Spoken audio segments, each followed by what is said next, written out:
and gentlemen, that sound you're hearing now is the Humber River in full flood as it rages past the spot where the bridge crossed it. The water is raging down here, carrying with it trees, debris, and we hope that's all. Hydro transformers were on fire. Telephone poles were flying down the river like toothpicks. Then there was one street, Raymore, and that street itself disappeared entirely. We have to be very careful with what we do with the land that's going to be underwater if there's any kind of a downpour at all.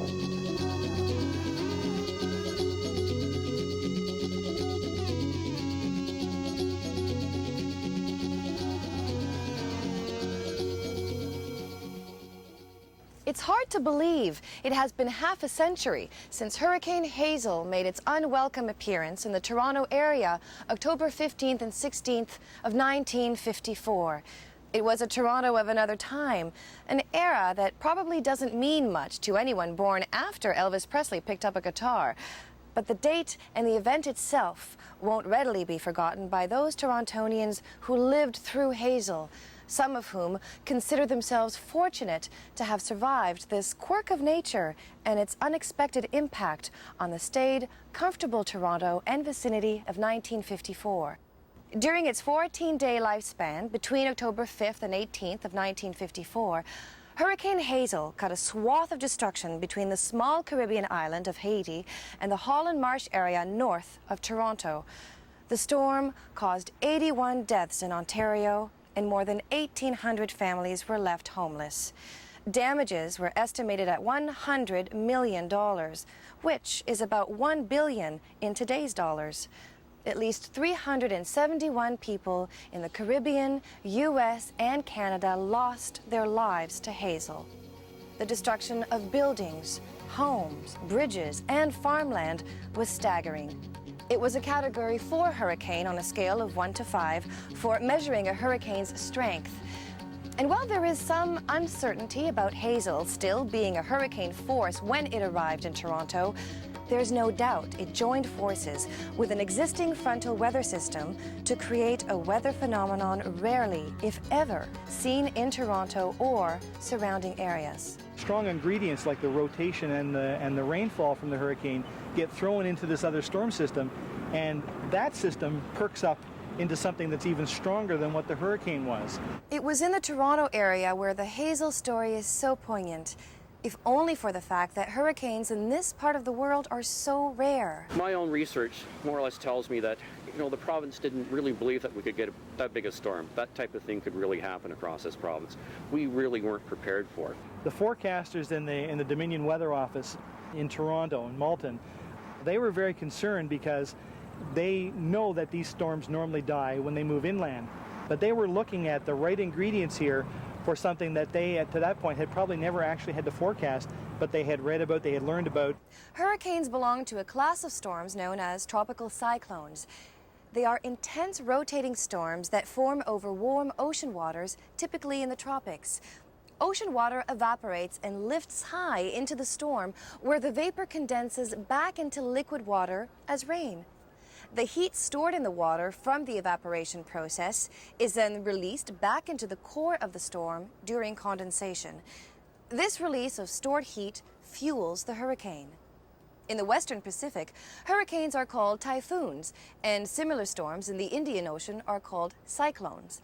In our hemisphere, they rotate counterclockwise, and for a hurricane, the winds have to be 119 kilometers per hour or stronger.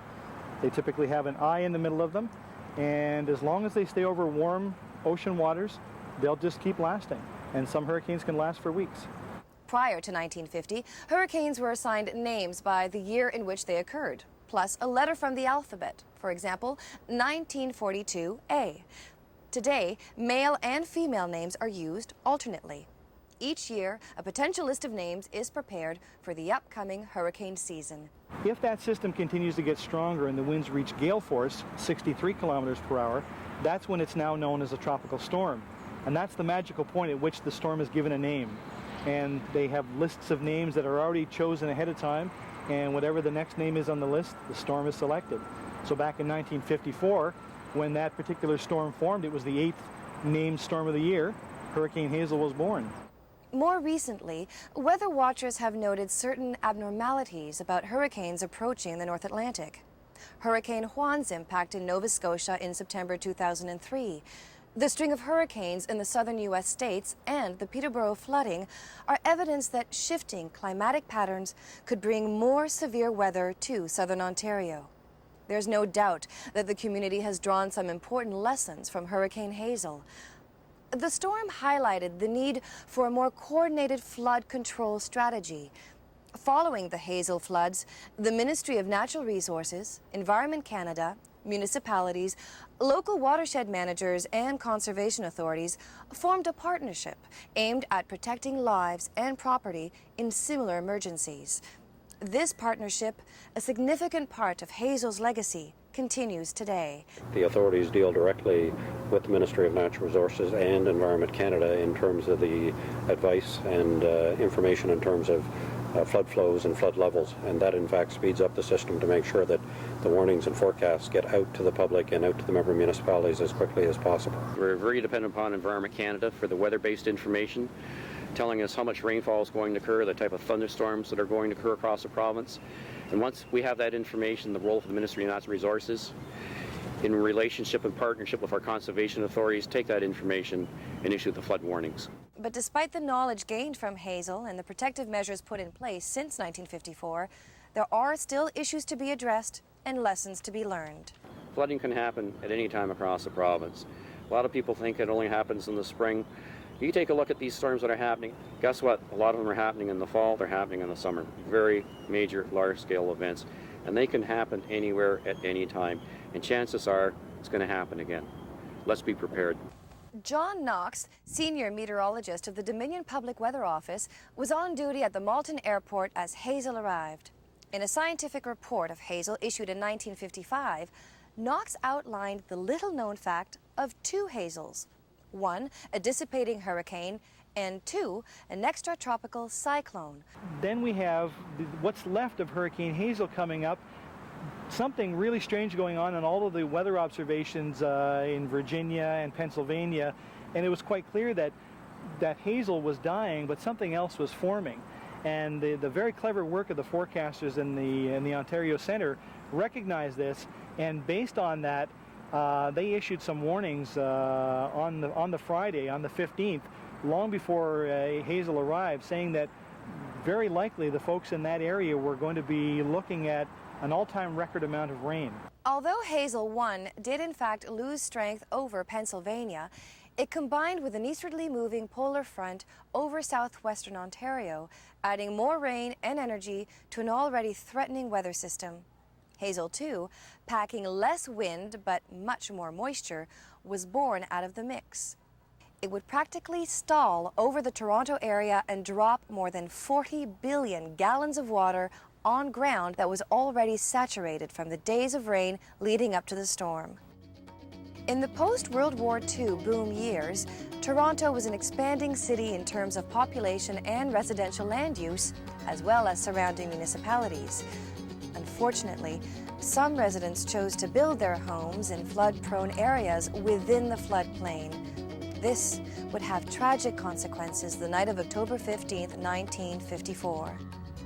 Minor flooding, especially during the spring runoff, wasn't uncommon in Ontario.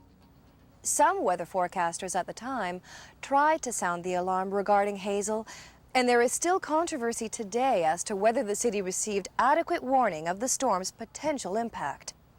The Dominion Weather Bulletin for October 15, 1954, sounded a hopeful note, saying, "The Allegheny mountain range lies between us and the storm center.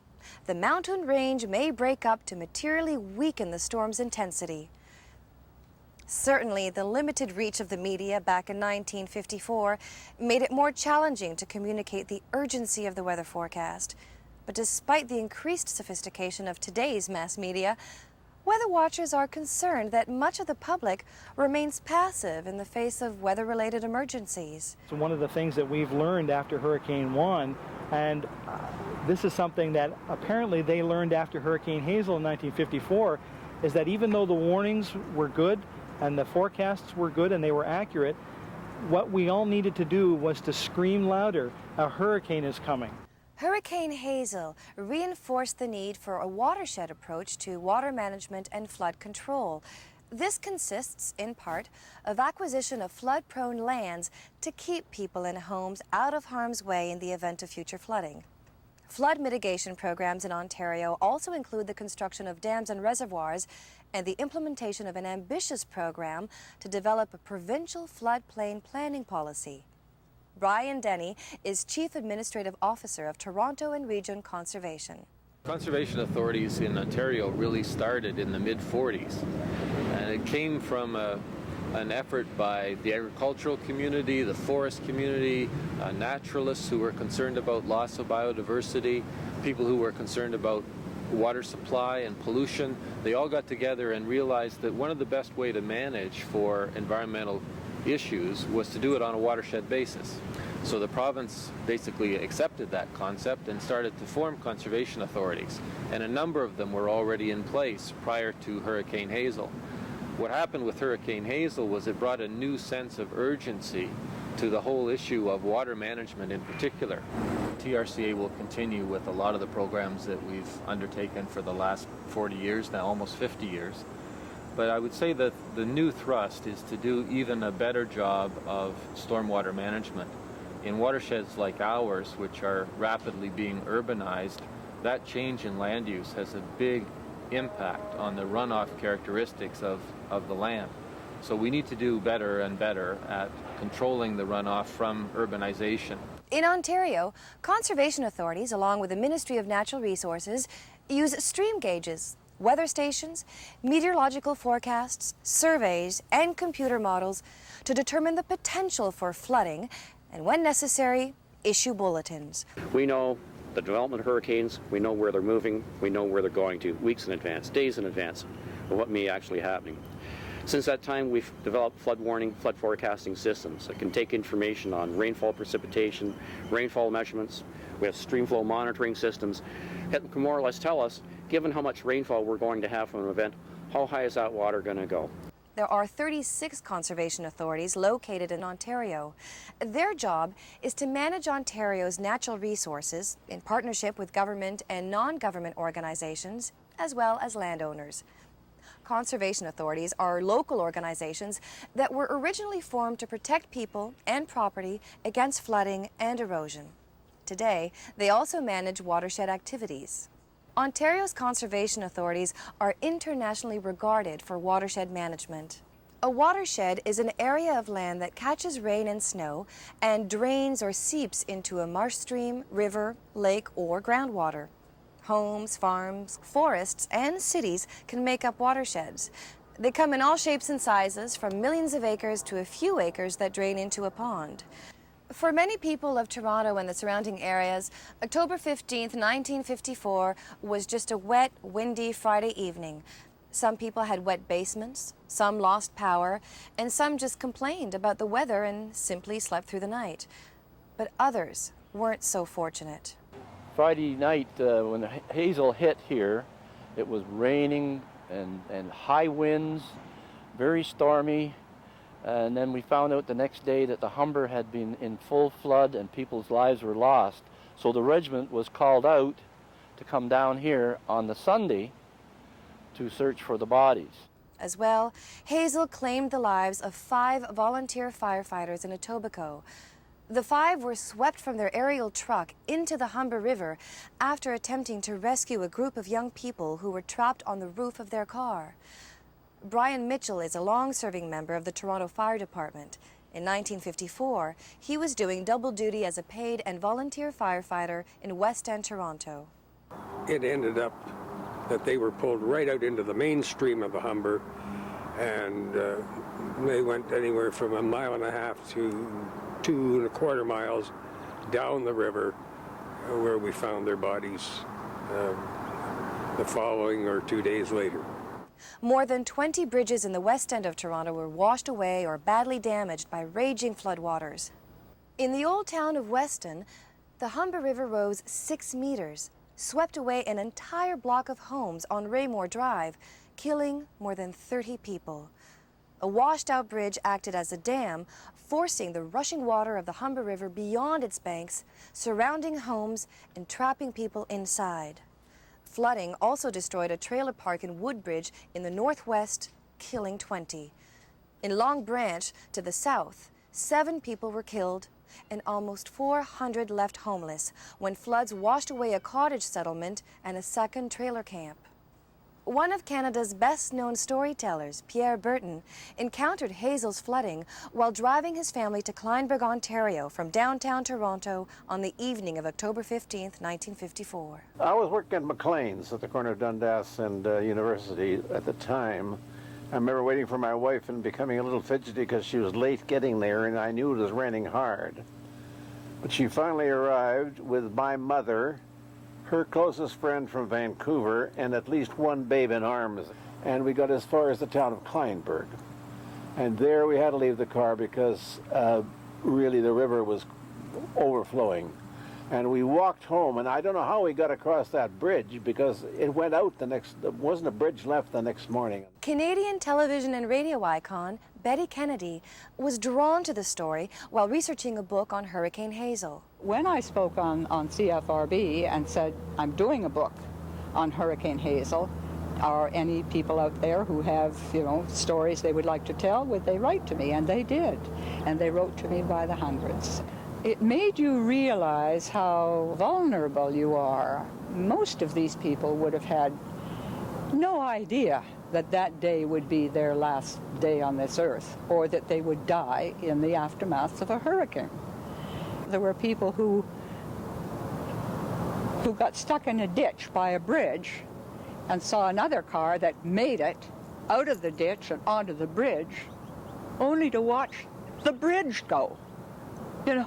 Extraordinary things. There were stories that just seemed like, well, maybe they belonged in a movie somewhere, but they didn't belong in nice, quiet Toronto. Perhaps few families had as bizarre an experience as the Deputer family of Bradford, Ontario. In 1954, the Deputers had arrived from Holland and had established a farm in the Holland Marsh.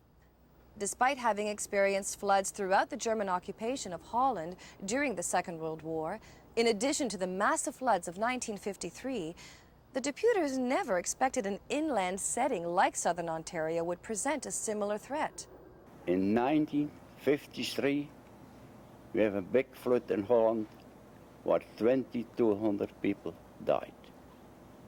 That was the worst thing. Then after that, we said, our family is big enough now, we're going to Canada.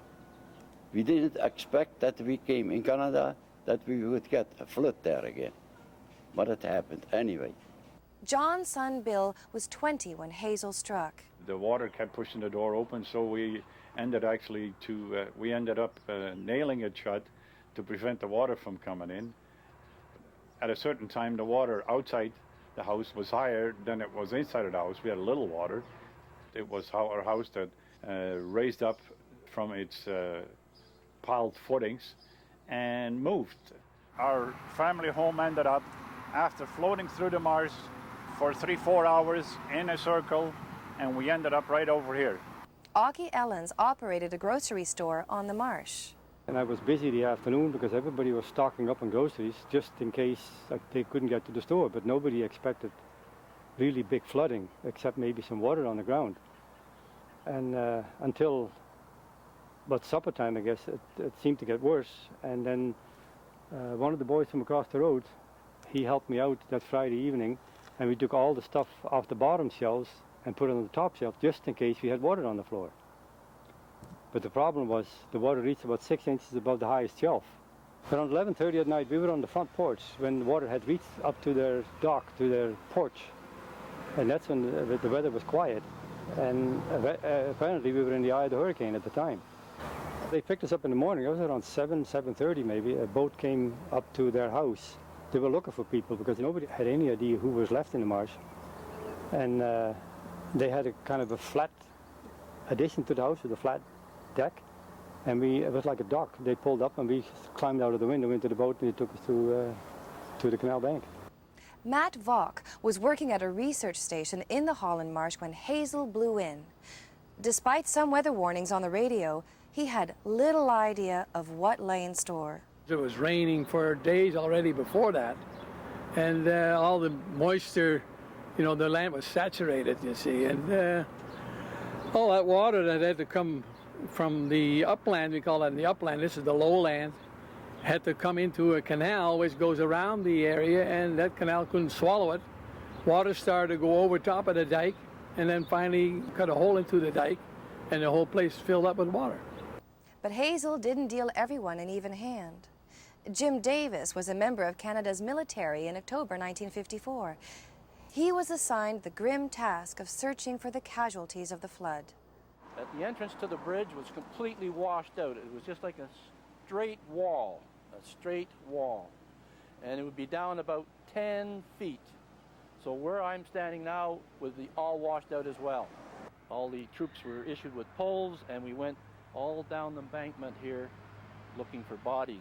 Those who lost family members or witnessed Hazel firsthand could take consolation that the work done in the wake of Hazel would ensure that a similar emergency wouldn't have such a devastating impact. Within 4 days of the hurricane, civic officials met to discuss ways of preventing flood damage from weather systems like Hazel. Ken Higgs, the former general manager of Toronto and Region Conservation, was one of the earliest voices urging a more concentrated watershed management system to lessen the impact of flooding. We were all directed by the Conservation Authorities branch of the Department of Planning and Development to go out and establish flood lines all up and down the rivers in the Toronto area. So there was quite a large crew, and we went out and marked these high water marks, and these ultimately form the basis for the floodline maps, which are a part of floodplain management. Is what happened that night of October 15th and 16th of 1954 a one-time historical accident? Most forecasting authorities agree that another Hazel is inevitable. We know that there will be another Hurricane Hazel. We know that.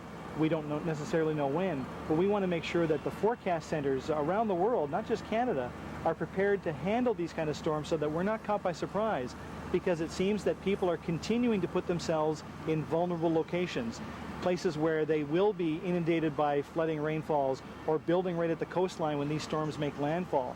So since people don't seem to want to move themselves away from areas of vulnerability, there's a much greater onus on us to make sure that we know how these storms are going to look and behave and smell and feel when they arrive, so we can let people know ahead of time that they can get themselves out of harm's way.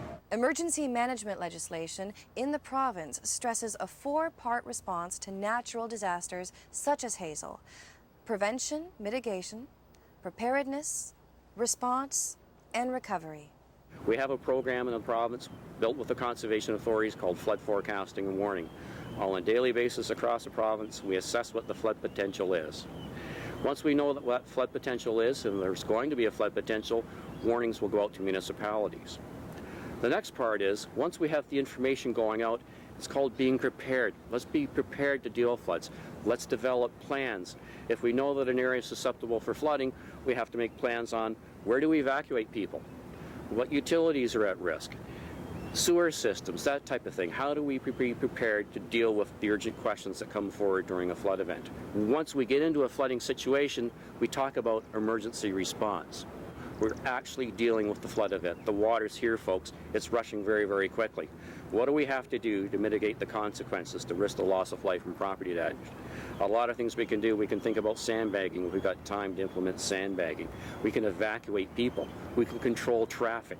Despite improvement in weather forecasting, weather authorities are concerned that people are not taking weather warnings seriously. The most difficult aspect of my job is not the meteorology. It's actually getting people to believe the warnings that we're issuing. I would draw on the example of Hurricane Juan down on the East Coast, where in fact the extent of damage and the number of people impacted were because a number of people didn't take those early warnings seriously and didn't react in the way that they should have. There is no doubt that Ontario has learned some valuable lessons from Hazel.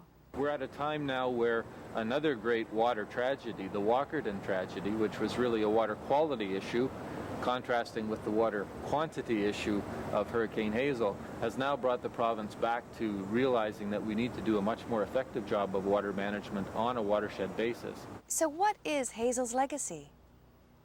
It prompted a coordinated flood control effort between conservation authorities, the province, and municipalities. It advanced the development of floodworks, such as dams and reservoirs, to control floods. Policies and regulations were initiated to prevent development on floodplain areas.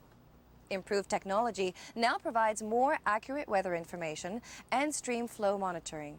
Flood warnings to municipalities, police, media, and school boards instruct the public on how to prepare for a weather emergency, and a better understanding for forecasters as to what happens when hurricanes merge with frontal systems in the mid-latitudes. Since Hazel, improved floodplain regulations, new policies, and emergency preparedness procedures have significantly reduced the risk to life and property. But there is still work to be done. Today, the legacy of Hurricane Hazel is more relevant than ever. With increased hurricane activity spurred by climate change, we can expect more hurricanes of greater force than we've experienced in recent decades. Hurricane Hazel shed light on many of Ontario's vulnerabilities to severe storms and flooding. Government and non-government organizations have worked hard to reduce, even eliminate, many of those vulnerabilities. These organizations continue to study and implement ways of preventing human loss and property damage. But the responsibility for hurricane and flood preparedness extends beyond these organizations. The public must do its part to plan and prepare for severe weather. For example, stay well informed of the latest weather warnings and advisories on radio, television, and internet. Keep batteries, bottled water, and non-perishable food in reserve in case of emergency. Stay on high ground during severe storms. Do your part to reduce fossil fuel emissions, which ultimately affect climate change. And finally, learn more about the organizations that protect you and the environment from the effects of storms and floods. Loss should never occur in vain. Hazel's legacy is lessons learned from loss. It is our responsibility to ensure Hazel's legacy benefits future generations just as we have benefited. Young people today, if they hear of Hurricane Hazel, it may sound very unreal to them, a part of the past that has little connection to them. However, those lands that are there as conservation areas are very precious heritage to all of us that really have to be preserved and cared for and valued. And I think many young people use those areas. I'm not too sure that they appreciate why they're there or how they got there. That many of them got there really because of disaster. And that's what history's all about. You try to learn from your mistakes. I hope we learn from this one.